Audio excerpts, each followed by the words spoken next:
కొన్ని జంతువులు శత్రువుల నుండి రక్షించుకోవడానికి తమ శరీరం నుండి దుర్వాసన వెదజల్లుతాయి. జంతు రాజ్యంలో టాస్మేనియన్ డెవిల్ అన్నింటికంటే ఎక్కువ దుర్వాసన వెదజల్లే జంతువు. ఇది టాస్మేనియన్ డెవిల్. దీని మాదిరిగానే బాంబీడియర్ బీటిల్ అనే కీటకం కూడా చెడు వాసన వెదజల్లే కీటకం. బాంబీడియర్ పురుగు ఇది. ఈ కీటకం శరీరంలో 2 రకాల రసాయనాలు ఉంటాయి. అవి హైడ్రోక్వినోన్ మరియు హైడ్రోజన్ పెరాక్సైడ్.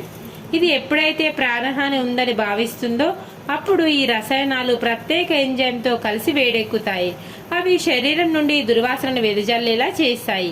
వాసన వచ్చే పురుగులు మీరు చూసే ఉంటారు కదా, అవే ఈ వాసనను వెదజల్లి తనను తాను రక్షించుకుంటాయి. దుర్వాసన వెదజల్లి తనను రక్షించుకుంటాయి.